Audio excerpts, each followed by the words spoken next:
Okay, so I'm going to make my life easier and just ask our panelists to one by one introduce yourselves and give us your top headline takeaways from Davos. What was it this year that really sort of stayed with you, walking away from the promenade, coming back into London, one thing that really stayed with you? So. Oh, hi, I'm Faisal Islam. I'm the economics editor of BBC News, occasional presenter of Newsnight.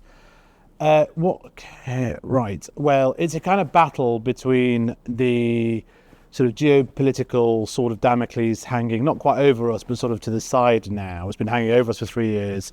We kind of thought that this World Economic Forum would be everybody saying, oh, we put all that 3 years of like pandemic and lockdown and Russia invading Ukraine. If not, it hasn't politically been put behind us, but this kind of peak economic impact of it has been put behind us. And now we can all talk about like some degree of normality, there we go, and AI and all that sort of stuff. And what you had was a battle between actually new geopolitical issues, but still that sense of optimism about how the world economy could change over 2 to 3 years. It was that. So it was kind of both at the same time, good and bad. I mean, this is the good news, and then the bad news is more like that. But we can go into that thing. That's very interesting. Well, I'm looking forward to sort of delving deeper into this. Yeah, Yasmeen. Hi, everyone. My name is Yasmeen Serhan. I'm a staff writer at Time, where I cover foreign affairs. And given that focus, I think my headline takeaway from Davos was Gaza and Ukraine vie for the world's scattered attention.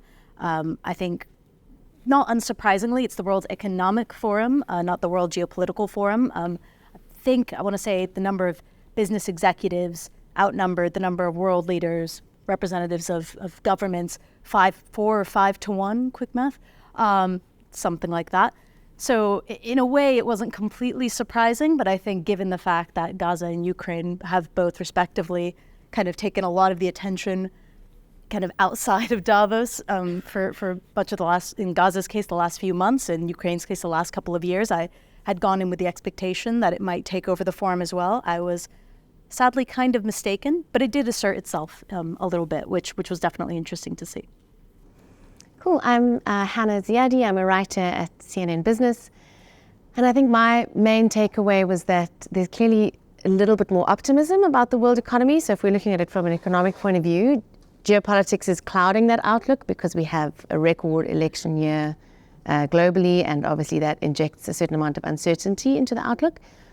And then there are some question marks over whether inflation has really been beaten, and I think that is really critical for businesses because a lot of the optimism going into this year, certainly from an economic financial point of view, has been expectations that central banks will cut interest rates, and markets have been pricing that in pretty aggressively. And that has implications for everything in the economy, so for the cost of your mortgage and credit card and car finance. And so if central banks do cut interest rates, that sort of acts as a bit of like a juice for the economy. However, if it turns out that inflation hasn't, clearly inflation is way down on where it was when Davos happened a year ago. Inflation was just coming off record highs back then. So it's come down very sharply. But for me, there was a lot of nervousness over whether we can really declare victory over inflation just yet, not just from economists who we may assume may have that view, or central bankers who are trying to push back against expectations for interest rate cuts, but also from bankers and from business executives saying, we think markets are a bit optimistic about how, soon or how quickly central banks may cut interest rates. So sort of a bit of, and then, just to what Yasmeen was saying, conflicts obviously complicate that picture. So we've already seen shipping costs going through the roof because of what's happening in the Red Sea. For various reasons that I won't get into, that may not yet filter into the price of finished goods. But obviously, if the Middle East conflict widens, then and energy prices spike, then all bets are off. And the same is true of the Ukraine war. If that again has impacts on food prices, which it could, then all bets are off. So I think, some optimism, but as everybody's already highlighted, the picture is cloudy. Yeah, well, very interesting. We'll unpack each one of that, but two very interesting themes. So two interesting themes that I picked on. One was AI was everywhere, walking up and down the promenade. There were big posters of AI, every company sort of leaning into it, from Microsoft to Google to IBM to Salesforce, more and more companies leaning into AI. So I would love to sort of get your take in the conversations that you've had with business leaders, with government leaders. How are they actually thinking about AI? How are companies thinking about implementing AI into their day-to-day? One aspect that I picked up, and tell me what you all think, is there was a bit of a learning gap, a disconnect in terms of how companies think about AI and how they're going to be implementing it. Everybody wanted to talk about AI, but does everybody actually understand it? Not sure yet. So Faisal, love to start from you. Yeah, well, I mean, the big picture was that it was kind of about a third of Davos was a giant AI sales conference, and you couldn't really escape it, even if you wanted to. And obviously the cynical journalists, smelling overhype and bubble, would have had a decent time in the snow, as we did. Having said that, I found myself expecting to be rather cynical about it, and then coming and returning thinking, okay, yeah, I think this is quite real, actually. I mean, I was lucky. I was kind of I was there with conversations between Altman and Satya Nadella, a briefing off the other big tech players, and I'm struck that obviously Microsoft are using OpenAI as a kind of who's like a kind of caged circus exhibit. It's not quite right, something a little bit more attractive than that. But just being shown, OpenAI, Sam Altman was being used on display for every business in the world to come to Microsoft and buy lots of AI off them. But his kind of take, his macro take, was interesting. He said the world's not growing, inflation adjusted, 0%. If you were to AI is a general purpose technology that will seep into everything, like the railways 200 years ago, and we're not quite sure who's going to win, who's going to lose, but it has the capacity to raise global growth by 3 or 4%. Within that, countries will leapfrog other countries. He has a very sort of personal anecdote, Satya Nadella, about India. It pains him that India missed out on the Industrial Revolution. It's going to be at the forefront of this revolution. And then obviously that then expresses itself in other terms. I think the reason why I'm less cynical and I'm quite enthused, in particular about Britain's role in using AI, is a story that Google DeepMind told me about AlphaFold. When I said, is it really, really, really going to increase productivity? I mean, I'm not entirely sure ChatGPT is increasing my colleagues' productivity, who are just like using it to write jokes and stuff. That's not BBC colleagues, obviously, that's other colleagues. And he came up with this. He said, well, you want productivity? How about this? It took one PhD 5 years to map a protein, okay? And they managed 200,000 of the proteins. And it would take 1 billion PhD years to map all the proteins in the world, 200 million. And 1 billion years ago, we were basically algae. Not just you. I'm not the fun insult. That's okay. Everything here was algae, right? And that's PhD years. That's probably even longer. But the AlphaFold over at King's Cross has done all of them in 3 months. Right. Right. Now that is productivity. Yeah. And they're going to do the same with material science, so to crystalline structures of everything. Mm-hmm. So that's to create any product, to do anything. Wow. And they're going to do the same with genetic mutations and other, anything you can think of.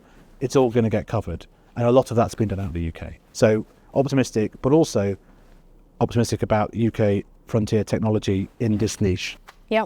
Yasmeen, I think you probably have an insight into governments and, sort of talking to leaders and sort of behind closed doors. Did you feel like AI made it to the conversation, or was there more concern around what's happening in the geopolitical sphere right now? Yes, I mean, I was one of the people, I think Faisal was saying, was not predisposed to looking for AI. If anything, I was actually actively trying to avoid it. That said, my colleague Billy Perigo at Time is the one to read on all of that. But I found that actually in most, if not all conversations, and certainly the sessions that I was in, it came up at least once. I think, for me personally, as someone who also kind of covers democracy and rising authoritarianism around the world, where I saw a very interesting kind of conflation of big topics at Davos was, of course, generative AI and the risks and rewards that come with that. but also the fact that we do have an unprecedented election year on our hands where half of the global population is going to be going to the polls at one point, including probably everyone here, everyone in the US. And I think one thing that was certainly on my mind, particularly given the fact that this year's conference was under the banner of rebuilding trust, this question of, how is generative AI going to impact these elections? There's so many happening at once. We've already seen instances where AI has been used to mislead people in the hands of bad actors or perhaps even bad candidates who want to mislead voters. Could things go wrong? In terms of kind of the conversations that I had with kind of various officials and leaders, we were more talking about the geopolitical context, but I know even when speaking to people in the more kind of human rights space, this was definitely something that was of concern. And something that they said, at least, I'm thinking of one person in particular who I spoke with on Wednesday, so kind of midway through, that they said that they were actually a bit disappointed that there wasn't more programming on that.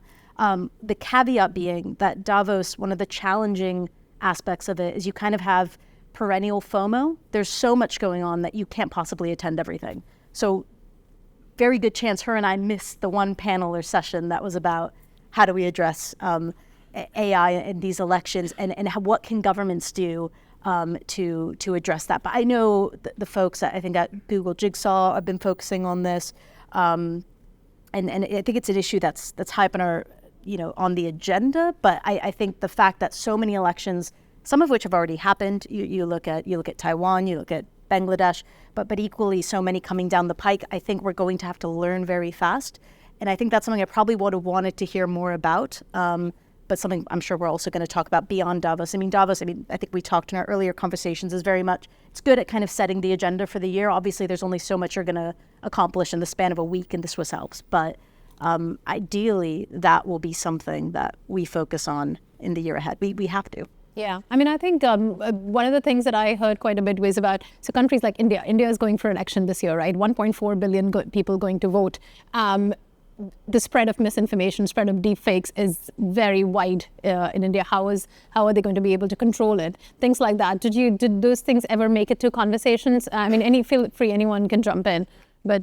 Yeah, there was just really briefly, there was a big conversation about that from media executives, many of whom part of this group, and it's the sheer power that's coming means that when people think about misinformation and fact checking a piece of fake news, we're talking about the instant ability to create thousands of articles that are quite credible, with credible audio and video, and that being the design of bad actors, not to specifically misinform, but to completely muddy the pitch in terms of information for the mass of populations, right? And you sort of think, wow, that this will knock people for six when it starts to happen, and it hasn't actually started to happen yet.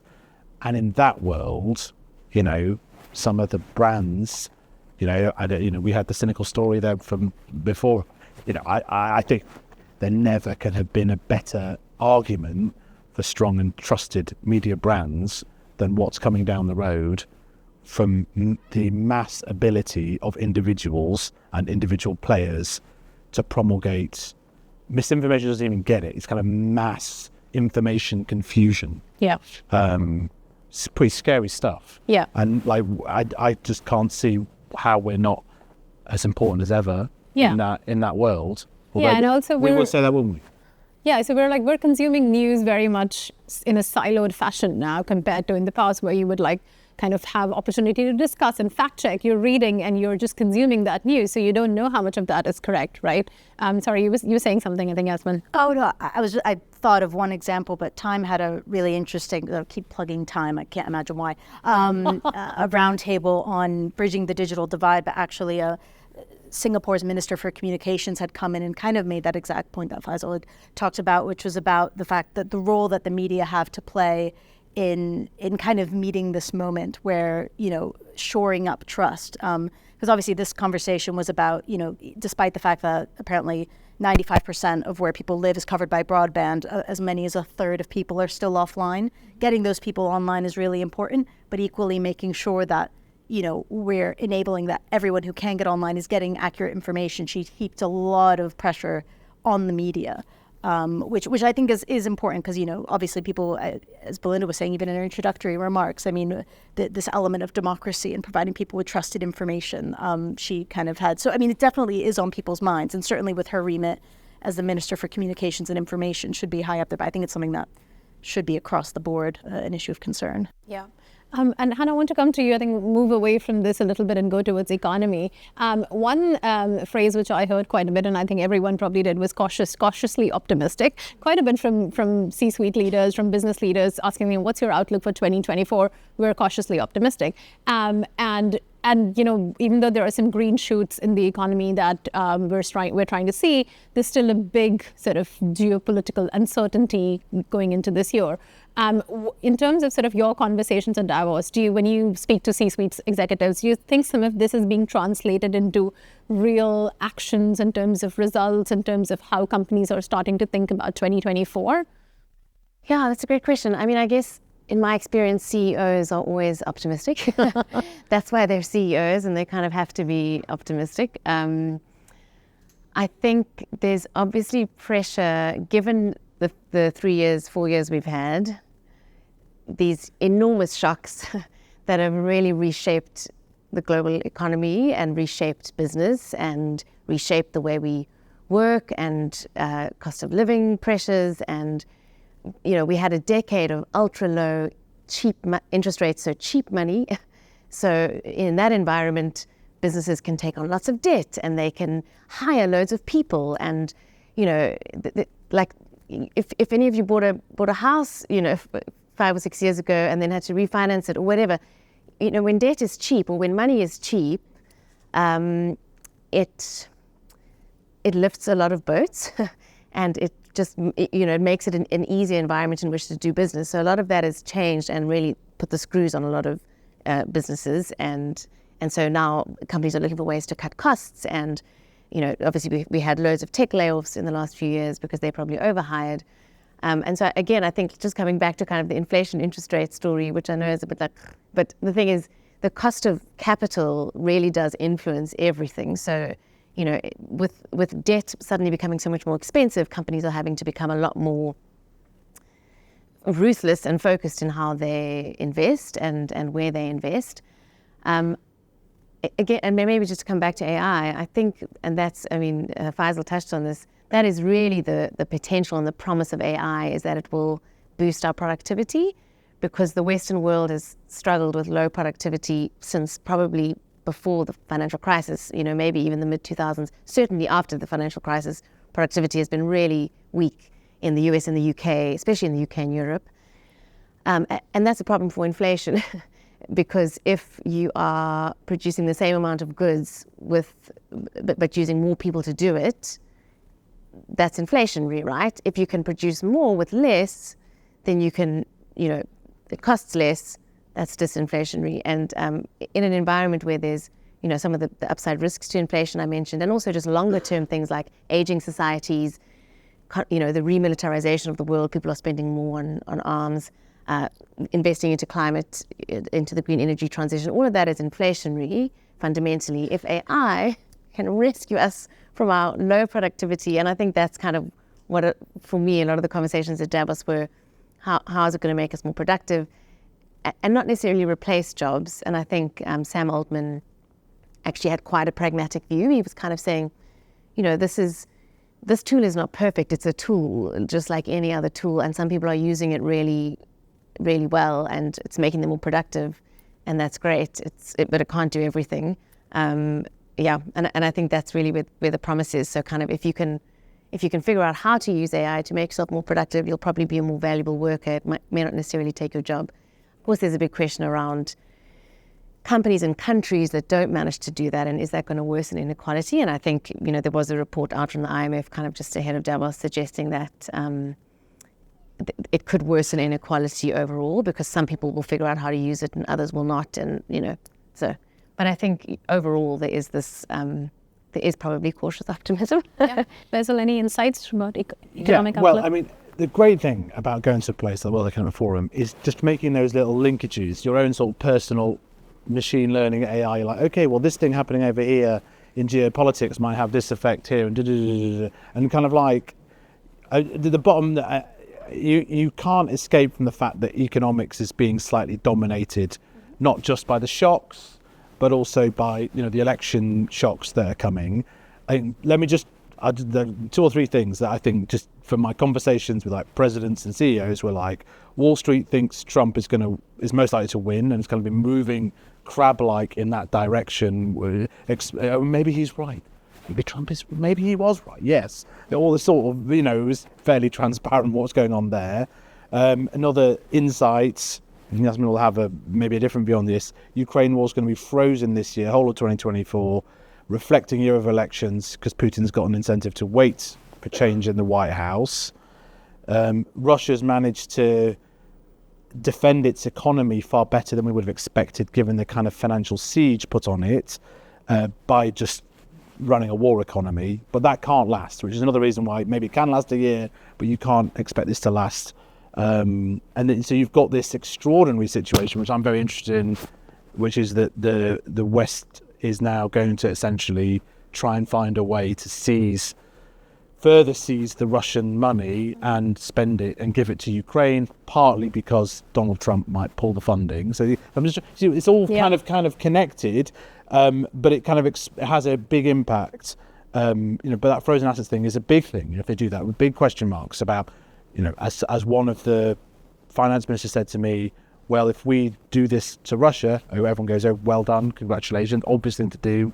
What are the Qataris going to say when they're pressurised because of what's happening in the Middle East? So these are sort of unknown connections, something that sounds obvious. Generally, unbelievably relaxed about what's happening in the Middle East in terms of its economic impact, which is obviously not its biggest impact. But I don't think that's because it's almost like you can't calculate the probability here. Yeah. So why bother?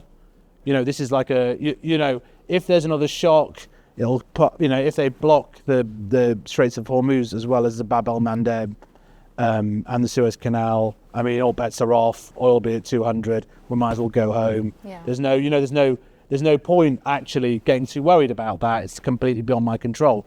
But some people have interpreted that saying, oh, it's all fine. I don't think it's all fine. Just that you can't really. It's not something you can put into your computer model, I don't think. And then a couple of little nuggets I thought were really interesting. All of this is especially bad news for the German economy, where you think of the 4 sort of legs of their stool of their economy. You have cheap Russian gas, exports to China, US security umbrella, and cheap labour. Yep. All 4 gone, right? And the Germans incapable of wanting to spend the money, borrow the money, and spend the money to reboot their economy. That's very, very interesting for EU's biggest economy. And then we can talk about this later, backlash against ESG, very interesting. Yeah, I was going to come to ESG we'll come on that. And then my personal wild card was obviously managing to doorstep the president of Rwanda. Oh, tell us about that. Oh no, that was fantastic. Obviously our strategic aim was to get 2 doorsteps, the global CEO of Fujitsu and the president of Rwanda, and we managed to do that. And asked him, how's it going with the deal with the UK? Yeah. Ask the UK, it's their problem, not our problem. Oh, it's a problem, is it? Interesting. It's a problem, is it? Is your country safe? I said, ask the UK, this is the UK's problem, not Rwanda's problem. What about the money? You can have the money back. Wow, so really? The return on investment for the send, although it's very expensive to get a chalet at Davos, is I think we won 300 million back for the British taxpayer. Yeah, so, amazing, that's great. I think I can expense a fondue for that. Absolutely, brilliant. Well, we'll come to ESG in a second, but I wanted to sort of go back to geopolitics and Yasmeen, get sort of your insight into... I'm probably wrong. I'm economics. Yasmeen's probably... We couldn't see me, I was nodding. Right, okay. We should have an argument though. Yeah, I know. I was like, typical BBC. I'm trying to think of what you said that was... No, I think it's true. I think Davos last year was my first time attending the forum, and there I was really struck and kind of had presumed that was the norm, that Ukraine was really front and center. And talking to a Ukrainian source of mine this time around, who was also there last time, as he said that, it was his view that he didn't necessarily, this is like a Ukrainian attendee who's quite plugged in, but not a member of the government or kind of any official capacity. But it was his kind of impression that wouldn't necessarily have been the World Economic Forum's choice, but that Europe had kind of really come behind Ukraine strongly, and that was why it played such a central role. It was the Russians used to be all over Davos. Yeah, With yeah. secret weird parties and stuff. They had their house on the promenade. And this time they didn't. They're not banned. Sorry? Verboten. They're not allowed anywhere. No. Yeah. But meanwhile, Ukraine House was on the promenade and had pretty excellent coffee from Kyiv, I will say. But yeah, so, this time around, and I remember talking to a Ukrainian parliamentarian last time, and she told me their real message is, we need to win the war this year. Like, this cannot go on another year. Obviously, that hasn't happened. So this time, very different delegation in the fact that it was led by Zelensky, but it very much felt that this was about, in part, reminding the world that this isn't just about Ukraine, but is also about shoring up support that they fear is perhaps receding a little bit. And I think particularly on the money side, in the US, of course, you have billions in Congress that's tied up. And in the EU, of course, you have Hungary kind of kicking up a stink about EU funding. Yeah. So a lot of question marks. And then, of course, that uncertainty with regard to the upcoming elections and how that's going to influence things. In terms of using Russian assets, I know that this was something that Canadian Deputy Prime Minister Chrystia Freeland was really beating the drum about. And I'm sure she wasn't alone. She did make the point, though, that I think in terms of Canada's ability to do anything, that they had about $140 or something like that of Russian money in Canada. So they couldn't, this has to be kind of a bigger effort, not something that they can really do a lot of on their own. I guess for whatever reason, Russia doesn't, perhaps Russian billionaires don't like to put their money in Canada. But yeah, I mean, on the whole, it felt very much like they were trying to claw back a lot of the attention they had last year. I was kind of surprised, I guess perhaps I shouldn't have been, by the fact, to the point that you made, that I don't think people were that fussed about the ongoing conflict in Israel and Gaza, or at least that it wasn't really dominating, because I think people were really aware that, there was a fear, and I think Zelensky even articulated this, that Gaza was drawing away some attention and even resources away from Ukraine. You didn't really see that evidenced that much in Davos, and I think that was to the disappointment not just of the very small Palestinian delegation that was there, but also the Israeli delegation. I mean, of course, they had Israeli President Isaac Herzog give an address. He focused very much on Iran, but also the hostages. But they also had representatives, and I interviewed a couple of them, of families of those who've been held hostage, as well as former hostages themselves, who are really trying to appeal to people to put more pressure to get them out over 100 days into this conflict. So I think they were, when I spoke to them, we were still about midway through, but I think they were kind of disappointed that they were finding it really difficult. Though they did get an audience with a lot of CEOs. I think Palantir had kind of was housing them, and so they were, they were meeting with a lot of pretty big figureheads, but the extent to which they could really dominate the topic or the gathering, I think, was difficult. I think the last thing I'll say, which was a really noticeable difference on my part, is that compared to last year, Ukraine was front and center, but I think Ukraine is also sort of framed as really a very black and white issue. As Faisal was saying, Russia was nowhere to be seen last time, and this time, Israel, Palestine, Gaza stuff, much more fraught. I found that when people did talk about it, and they certainly talked about it, it was with a bit of angst and anxiousness. I think this is just a difficult topic, and people find it very controversial, and for that reason, I think they probably wanted to steer clear from it. And if you're a businessman who wants to talk about AI, you probably can, and that's fine. But yeah, so I think there was a bit of disappointment in that regard. That's great. I mean, so we want to keep some time for questions and answers. So I'll get to my last question, which is, Davos is a lot about parties. It's also about celebrity spotting. It's about these interesting stories behind closed doors, the conversations. And I'll talk about my fun story from Davos, and would love to hear from you all what your top interaction was. But I went to interview the Minister of AI for UAE. They do have a Minister for AI at UAE. And so I was downstairs in their pavilion, waiting literally just outside of a room for the room to open, talking to PR. And the room just opened open and there was Sam Altman right in front of me. And the first word that came out of me was a 4-letter word that rhymes with duck. And he laughed out loud and kind of 2-minute interaction, and then he walked away, and then he turned back and he smiled, and I was like, he'll definitely remember me. But for me, I think that was a high point of Davos, just looking at a CEO who we write about quite a lot, and those words coming out of me. But that was my story. Would love to hear from you all. What was your it could be fun interaction, it could be an interesting takeaway, anything that you noticed that stayed with you? Me first? Yeah, well, we only had a team of 3, and so the extent to attend such wild gatherings. I mean, 3 or 4 years ago, everyone tries to get into the Salesforce party. You have to blag your way in. Even if you're in one of those parties, you get invited, you get on the list, and then you still have to blag your way in. It's when you start to feel old because they get some top pop star, and you're like, I don't know who. And it's not only that I don't know who this is. I don't even know to begin what to Google to find out who this person is.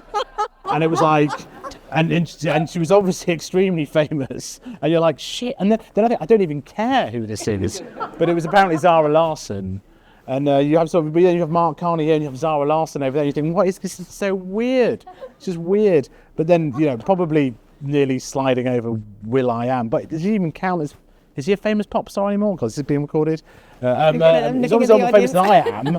But I'm not. I think he is like quite famously some chief cool officer. They have. You probably all name these people, don't you? Like Chief Joy Officer and things like that. Was it Chief Happiness Officer? Something like that. Yeah. Intel or something. Yeah. I'm not going to say that's ludicrous, but I'm just saying, okay. He was there, but does that matter? And then Sting. So they have this thing. So they have this thing where the sustainable development goals.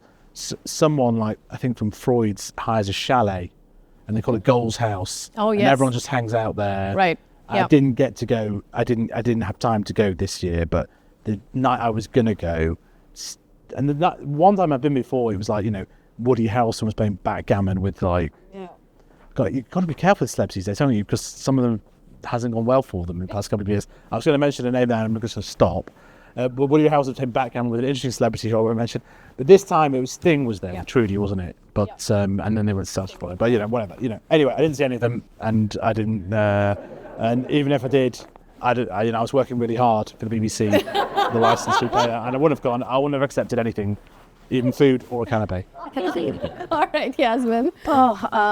I kind of feel bad that I didn't go to the Salesforce thing now. I was busy writing as well. I heard Sting was there. I heard it was great.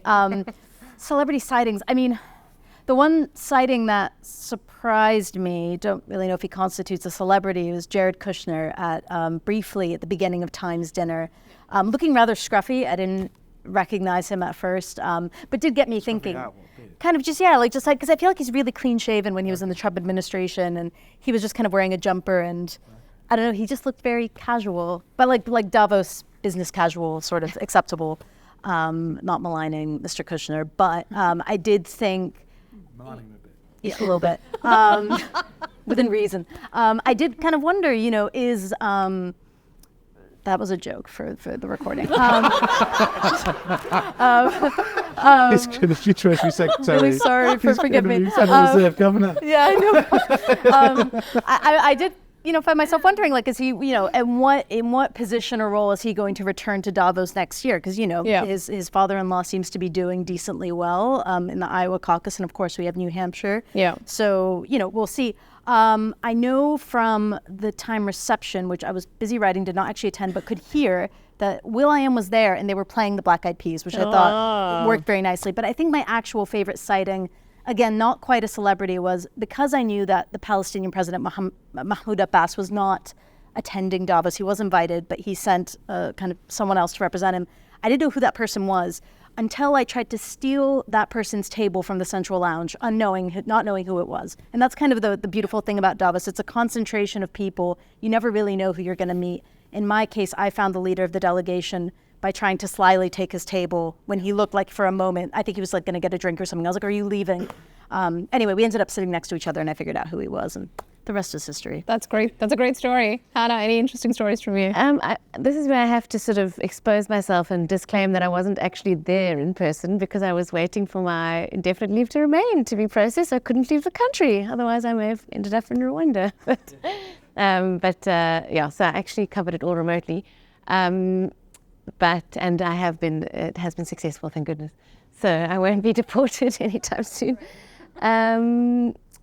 But I think the one interesting person, this is maybe a bit dry, but Li Xiang from China, who's the most senior Chinese official to attend Davos in probably 7 years, I think since 2017 when Xi Jinping himself went, speaks volumes about kind of China wanting to remind everybody that, hey, we're still here, and yes, our growth may be really a lot weaker than it has been, but don't forget about us, and we are still open for business, even though we've been cracking down quite, strongly on tech entrepreneurs and kind of wanting to position China still as a place to invest for foreign companies, I think.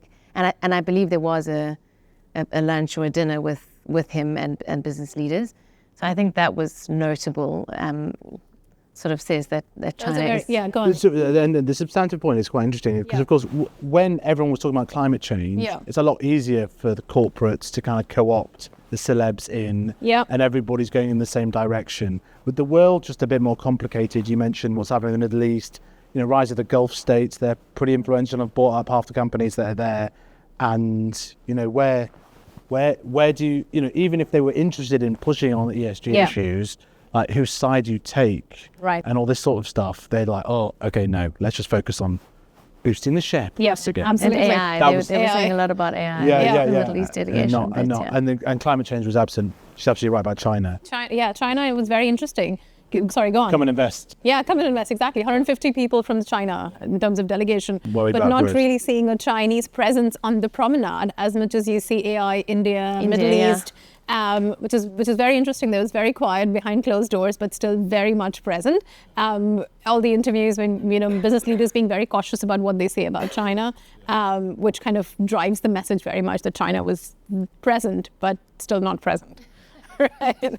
Okay, we have time for questions and answers, so please raise your hand if you have a question. Just picking up on the China debate, because it was literally a year ago that they opened their borders by being in lockdown. So I was wondering what effect that's had on the global economy. And I know we mentioned earlier about the electric cars, and how that's like taken over from Tesla. So it would be interesting to understand more about the economics of that on the global scale. So what impact China has had ever since reopening borders? It hasn't. I mean, that was one of the great probably misses from our predictions from a year ago, was that China's opening up would be this great engine of the economy. It's spluttered, except, as you rightly point out, the EV's absolutely booming, so much so that it could take over.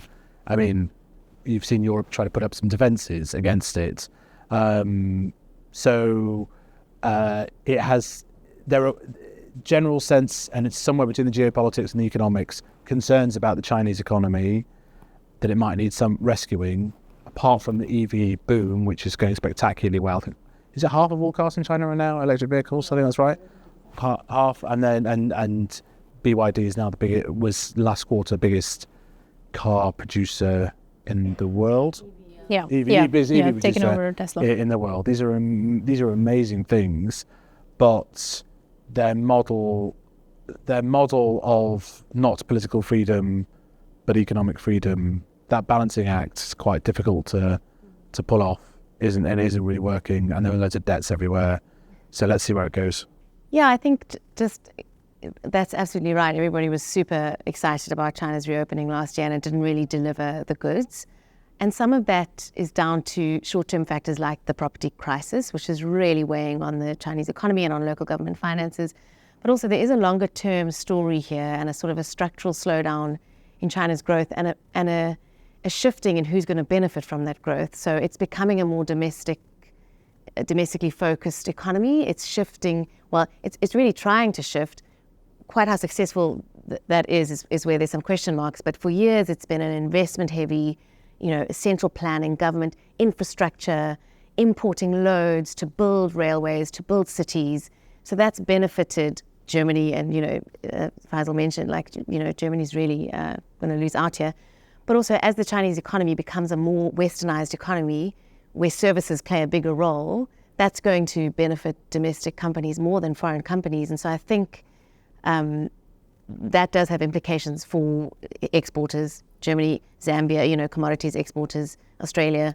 And that may also be why China's trying to sort of open up. Well, they say they're wanting to open up more to FDI because they do need that investment. But I think there's just a structural shift underway in China's economy, and demographics are working against it.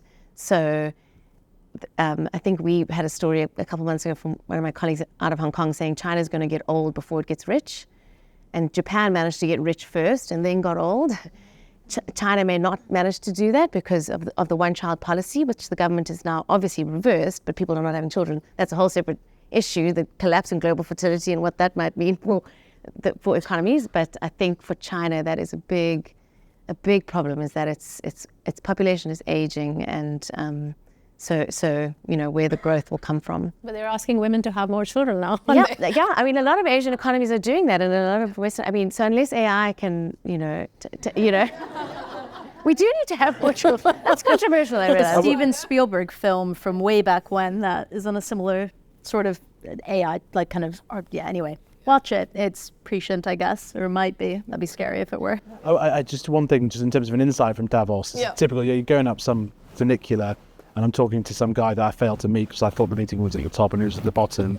So we have to have the meeting on the phone as I'm getting towards him. He said, I'm going to have to go. Anyway, he tells me it's war between the US and China over quantum, and China might win, right? So don't write off China too soon, right? Yeah. If they win the quantum, so apparently it's like, okay, we all need AI, and then, oh no, now you need to buy this quantum over here, right? And at the minute, the computers have got to be like in a freezer at minus 170 degrees, it's not going to work. Yeah. But the battle, and China's repatriating some of its researchers that it sent to the West, that battle, if China wins that battle, all this will be temporary stuff. I mean, one of the panels I was on was exactly this issue of this tech arms race between the US and China, and there was a Republican senator who basically said that the reason because I think maybe it was the IBM CEO was basically saying you can't control these technologies. No. They are digital, therefore putting up borders and export controls on chip technology is sort of fruitless. Yeah. But the Republican senator kind of said, well, even if it just slows them down a little bit, it's a matter of months is basically what he was saying, that months can make a difference in this race to AI. So we realize that we can't control this entirely because it's digital. But even if these export controls, which the US tightened about 4 months ago, even if that just slows them down by months, that gives us time to get a little bit ahead. So that's really interesting. We should get another question. You get 4 journalists in a panel, they'll not stop talking. So I think you go first, and then. Very insightful, thank you. Was there anything that stood out from a sustainability and climate change perspective? We're used to having Greta Thunberg having that, I think, missing Earth's year. Was there the sort of lack of it, in a way, that stood out. However, that's not to say that everyone's it's just sort of, maybe it's just baked into the conversation now. I had from a leading energy sort of people, they're like, it's just happening. Peak crude oil demand is going to hit by the end of the decade. The car companies are not going to change their mind about EVs. This juggernaut is now going to transform things. But as something that companies were wanting to wave around and say, in many ways, climate change was quite an easy kind of topic to connect with millennials and everyone, and it was just seemed to be less controversial. I think what you'll find in some of the elections over this year, it will become a controversial topic. Not the fact of it, but the pace at which and who pays the price for these climate change changes. The changes have been quite easy. They've been in the plumbing of the electricity system. Everyone can agree with that. Let's be more efficient. As soon as you're telling people, well, it seems to have worked with EVs so far, maybe, I don't know. But with as soon as you're telling people, rip out your boiler, have a heat pump, hasn't worked in Germany, it's been a problem in Germany. If that becomes weaponized as an electoral issue, I say weaponized, it's a legitimate source of chat, then we're getting to crunch point, I guess, in terms of the changes climate change policies will have in people's lives. and that means it suddenly becomes more political. Yeah. Theory. That's a theory. I agree. I think what stood out most was that climate change was the top for 3 or 4 kind of points of the World Economic Forum's risk report that they published in advance of kind of the big issues to watch in 10 years. I mean, it was 3 or 4 things that were all related to climate change. And despite it being the hottest year on record, it just wasn't really. I mean, Jane Goodall was there doing what she does best in terms of kind of stressing the urgency, but I don't really think it featured in many of my conversations at all. I think the gentleman in white, did you have your hand up there? Okay, no, I think the behind you, I think you had your hand up earlier and I missed you, but no, that's okay. Yeah, I thought you had your hand up earlier. Yeah, sorry, I missed you earlier. Does Nikki Haley have any remote chance of narrowing the gap with Trump, the Republican nomination? Yasmeen, I think this one's for you. It's always the American accent. They're like, what do you... I don't think so. I think, one has to wonder, and I think my US-based colleagues could probably answer this more better than I could, given just our focuses, if the Republicans had united behind an alternative to Trump candidate rather than sort of having a few of them go after him, whether that would have worked. But I think the fact that, all the ones who have dropped out seem to have backed him. I mean, we'll see how things go in New Hampshire, if things go well, show up. But I think the polling and even the way the Democrats are talking would suggest that they're fully expecting a Trump rematch here. Yeah, gentleman there. Sort of on that note, you guys talked a lot about trust today. I'm curious, going into an election year, how should publishers be looking to cover more populist leaders like Trump, but also, outside of the U.S.? I know there's a debate about this even today that was reported, for this week that was reported at CNN, happening at the highest parts of the company. I'm sort of curious what you guys think. Factually is what I would say. I'm someone that's covered for a different media organisation. I've covered politics, and I've covered some of the same issues from with an economics lens, the data, and I just find the levels of trust with the viewer and reader and listener. I find it's just a lot easier conversation. You're stating facts, showing evidence, you're linking to reports, you're doing it with charts. Now that's not everything of journalism. But I find that whenever you're saying, well, my source tells me this, people just don't buy it anymore. Even when it's true, even when you've got the best sources in the world, right? Going around for dinner every night, they just, people don't want to hear that. I feel there is a role for it, but it's almost like a rebalancing towards this type of journalism is the way to answer it. But, it raises questions, in some of the conversations at Davos, the act of fact-checking is seen as an aggressive act. Sort of like, if you can weaponize, oh, look, they're fact-checking me. They're obviously against me. And you're like, oh, that's quite tricky. Yeah. Yeah. I agree. I think, at least certainly with Trump, but I think you could apply this to a lot of other kind of sort of illiberal, populist-type leaders. I know, at least in the U.S. in 2016, and I just happened to be getting my start. I was at the Atlantic at the time in D.C. I remember watching, obviously we sort of caught onto everything he said. I feel like there was just hyper focus on him and every outrageous thing. Maybe because we've already had 4 years of him, there will be less of that. But I almost say maybe we should kind of reflect on how we covered him the last time and see. But also we have to think back to 2020, and particularly with kind of the warnings about questioning the integrity of the election. A lot of that did come to pass, and we saw a lot of those warnings even come to pass in countries like Brazil. So I think,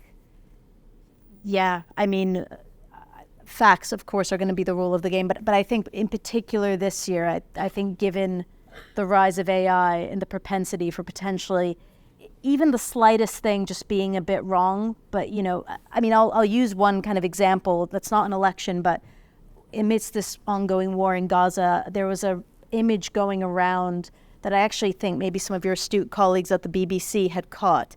There was an image going around of a man carrying a bunch of children in Gaza, and it looked really realistic. And it was going, I saw loads of people, including even, some people I know, sharing it. But if you look really closely, you'll see that he actually physically couldn't have been holding that many children, and actually he may have had to have an extra arm. Was that image real? I mean, are there plenty of horrible images coming out of Gaza? Yes, you don't need to make up more of them, but like it's little things like that I think we need to really watch out for. And yeah, I mean, I think it's tricky because one could then say, you know, if you're fact checking, like, oh, are you denying what's happening? Like, no, but this particular image is not real, and there's actually plenty of real ones that we can show you. So yeah, just being very, very careful. Yeah, I think we take one last question. Okay, I think yeah, you've been waiting for a while. About AI regulation and AI in Davos. A lot of the debate has been focused on these sort of long-run existential risks that I think OpenAI and Google managed to sort of direct our attention to. But everyone here, or a lot of people here, are involved in the monetization of quality journalism, and there's a real big existential risk to the model underpinning journalism, which is that our IP is being ingested and is being synthesized and presented back to users. I wondered if that featured in any of your conversations at Davos, and I suppose your personal views as journalists. Let's go first. It probably, you know, this is like, there's a bit of a church and state thing here, which is probably we're all journalists, and we probably shouldn't be having conversations with people we're reporting on about whether they're using our content. It's very obviously you're talking about the New York Times litigation. Obviously, very interesting. I can factually say that Altman addressed it on the stage. He was asked about it on the stage. And there's an interesting answer. I think, if I remember, it was like we were negotiating with those guys. There was just no need for this. It was that type of answer. Yeah, that's how he left it. But he did make, just before you carry on, he did say something about the fact that there's a difference between training, using the data to train, and then actually, I think one of the things is we want to give the New York Times a lot of money. Yeah.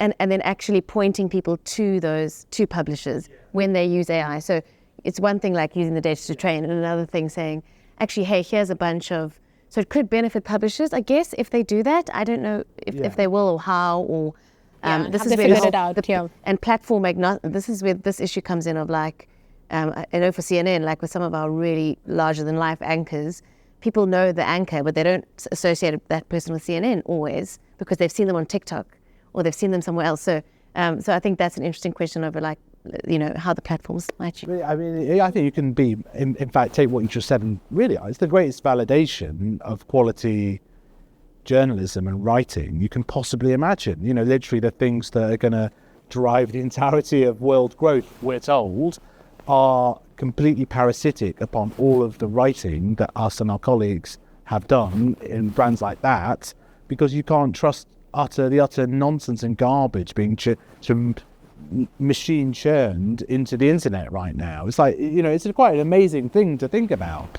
And we're only, the honest truth is, I think we're only just becoming aware of how much, of how reliant that relationship is. We're not entirely sure at the minute because it's all happened. But logic dictates that if you're trying to train this wise AI in clear language that's factual and correct, which sources of words is it going to use? But we don't, you know, I think everyone's in the process of actually finding that out right now. But yeah, it's very profound. I do agree, and perhaps more profound than people realise for the media, that the AI models are all trained on vast swathes of our content. Yeah. Well, thank you so much to the panelists, and thank you. Sorry we couldn't get to all of your questions, but hopefully you can find us and, you know, we can continue the conversation. But thanks again. And thank you to World Media Group for hosting us.